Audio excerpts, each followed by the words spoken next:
जय श्री श्याम दोस्तों, हमारे चैनल में आपका स्वागत है। जो खाटू गांव आज पूरे भारत में प्रसिद्ध है, आज से लगभग 1000 साल पहले यह महज एक साधारण गांव था। यहाँ के लोग खेती बाड़ी करते, अपने मवेशी चराते और जिंदगी की सामान्य दिनचर्या में व्यस्त रहते थे। किसी को पता नहीं था कि उनकी धरती के नीचे एक ऐसा रहस्य छिपा है जो पूरी दुनिया की आस्था को हिला देगा। गांव में रहने वाला एक सामान्य किसान किशन लाल था। उसके पास एक सफेद गाय थी जिसका नाम धोलरी था। धोलरी अच्छे दूध के लिए पूरे गांव में प्रसिद्ध थी। किशन लाल हर सुबह उसे चराने के लिए गांव के बाहरी हिस्से में ले जाता था। लेकिन कुछ दिनों से एक अजीब बात हो रही थी। जब भी धोलरी खेत के एक खास हिस्से में पहुंचती, वह अचानक रुक जाती और उसके थनों से अपने आप दूध बहने लगता। यह केवल उसी जगह होता था, एक छोटे से टीले के पास, जहां सफेद बालू पत्थर बिखरे पड़े थे। पहले तो किशन लाल ने सोचा कि शायद गाय बीमार है। उसने गांव के पशु चिकित्सक को दिखाया, लेकिन धोलरी बिल्कुल स्वस्थ थी। फिर भी वही घटना रोज होती रहती। जब यह बात गांव में फैली तो लोग तरह तरह की बातें करने लगे। कुछ कहते थे कि यह कोई अशुभ संकेत है, कुछ कहते थे कि जमीन के नीचे कोई खजाना दबा है। लेकिन गांव की सबसे बुजुर्ग महिला 85 साल की दादी माँ सुमित्रा देवी ने कुछ और ही कहा। जहां गाय यूं अपने आप दूध देती है, उन्होंने अपनी कांपती आवाज में कहा, वहां भगवान का कोई संकेत होता है। हमारे पुरखों ने कहा है कि जब धरती माँ कुछ बताना चाहती है तो वह अपने निर्दोष प्राणियों के माध्यम से संदेश भेजती है। गांव के मुखिया राम सिंह चौहान ने सभी ग्रामीणों की एक सभा बुलाई। लंबी चर्चा के बाद तय हुआ कि उस जगह की खुदाई की जाए। यह निर्णय आसान नहीं था, क्योंकि अगर कुछ गलत हुआ तो पूरे गांव की बदनामी होती। लेकिन दादी माँ सुमित्रा देवी के आग्रह पर और धोलरी के लगातार चमत्कार को देखते हुए गांव के युवाओं ने खुदाई शुरू की। पहले दिन केवल मिट्टी और पत्थर निकले। दूसरे दिन भी कुछ खास नहीं मिला। कुछ लोग हतोत्साहित होने लगे और कहने लगे कि यह व्यर्थ का प्रयास है। तीसरे दिन जब सूरज आसमान के मध्य में था, अचानक किशन लाल की कुदाली कुछ कठोर चीज से टकराई।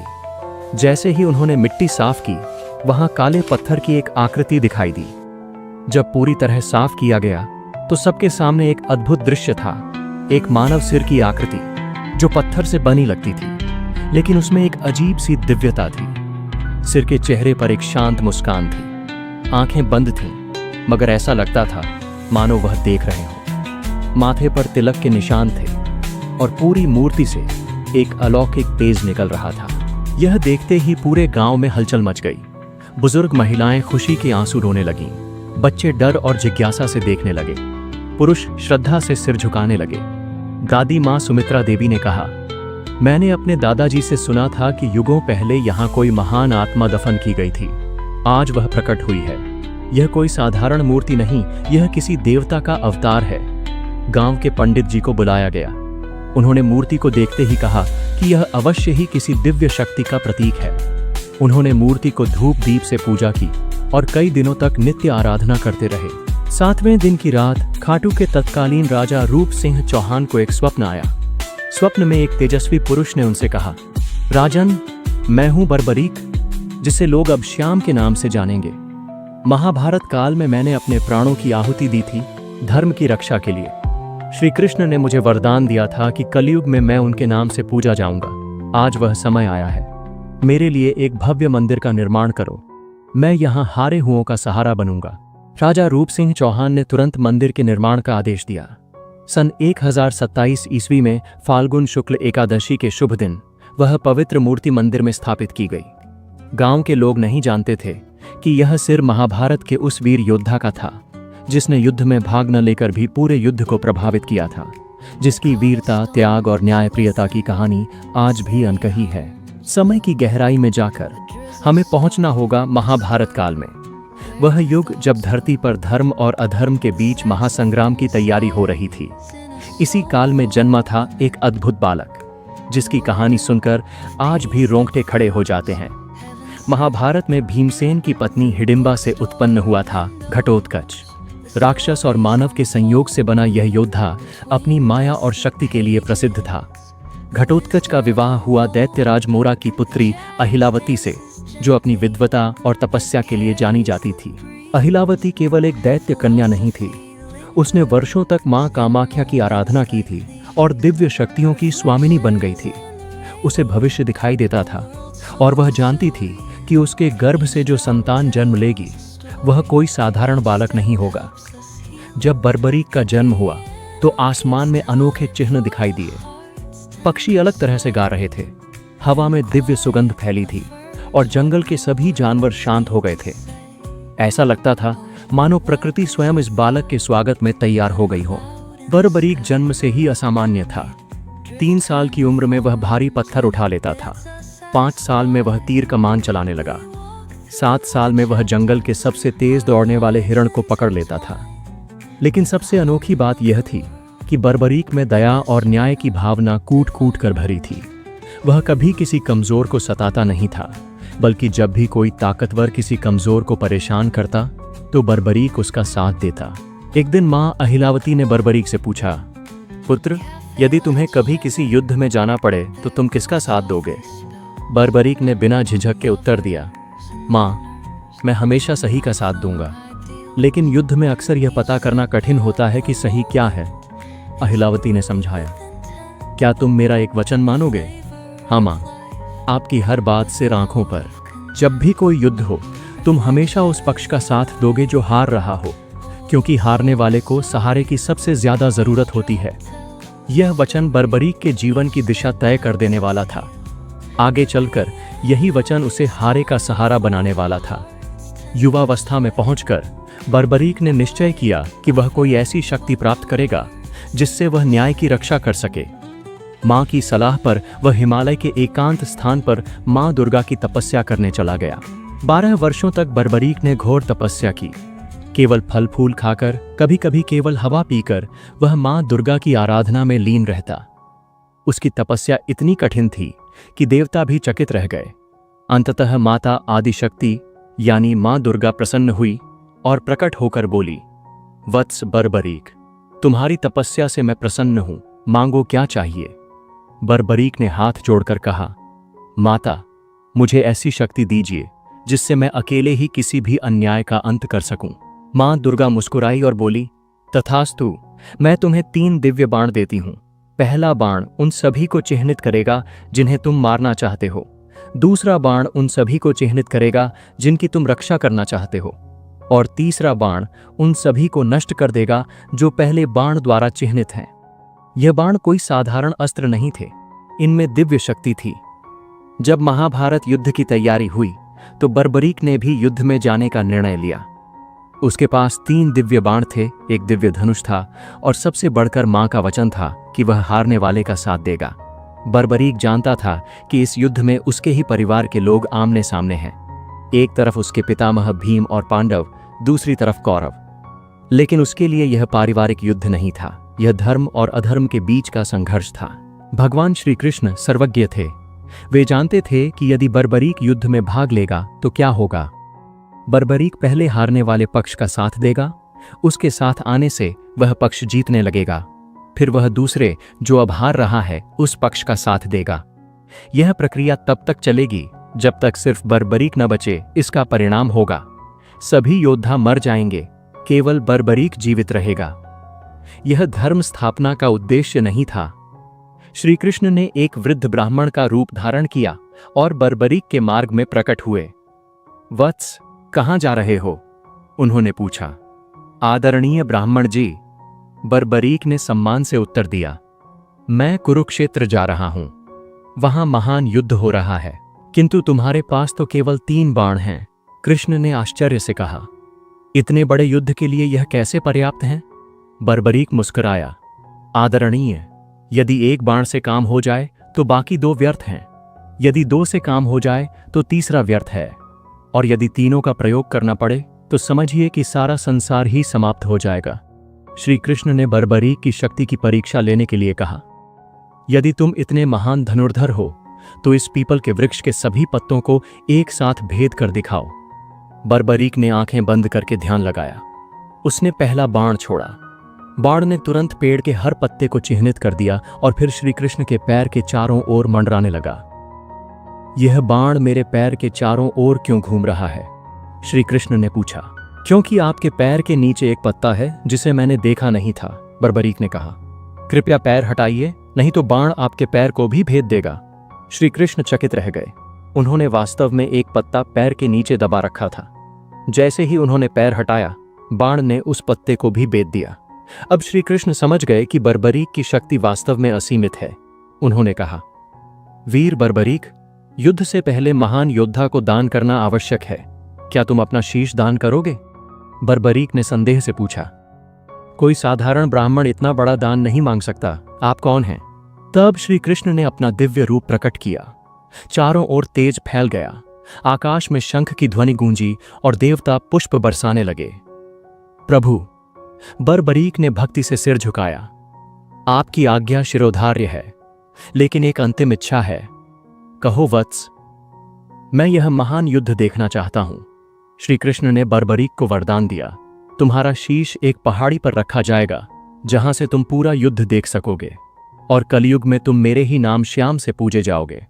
तुम्हारी शक्ति, तुम्हारा त्याग और तुम्हारी न्यायप्रियता हमेशा के लिए अमर हो जाएगी। बर्बरीक ने प्रसन्नतापूर्वक अपना शीश काटकर श्री कृष्ण को समर्पित कर दिया।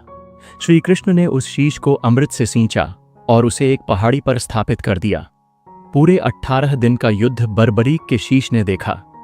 युद्ध के अंत में जब युधिष्ठिर ने पूछा कि युद्ध में सबसे महान योद्धा कौन था, तो बर्बरीक के शीश ने उत्तर दिया, मुझे युद्ध में केवल भगवान श्री कृष्ण का सुदर्शन चक्र ही घूमता दिखाई दिया, जो शत्रु सेना का वध कर रहा था। उनके अपने शब्दों में, वे युद्ध में किसी भी योद्धा को लड़ते हुए नहीं देख रहे थे, बल्कि केवल श्री कृष्ण के सुदर्शन चक्र को ही सभी की गर्दन काटते हुए देख रहे थे। बर्बरीक का शीश युद्ध के बाद अंतर्धान हो गया। श्री कृष्ण का वरदान था कि वह कलयुग में पुनः प्रकट होगा। सदियां बीती, युग बदले, लेकिन वह महान आत्मा धरती के गर्भ में छुपी रही, जब तक कि खाटू गांव में एक गाय के चमत्कार ने उसे पुनः प्रकाश में नहीं लाया। खाटू गांव में बर्बरीक के शीश की खोज के बाद जो घटनाएं हुईं, वे न केवल आश्चर्यजनक थीं, बल्कि इतनी रहस्यमय थीं कि आज भी वैज्ञानिक इनकी व्याख्या नहीं कर सकते। राजा रूप सिंह चौहान का स्वप्न केवल एक सामान्य सपना नहीं था।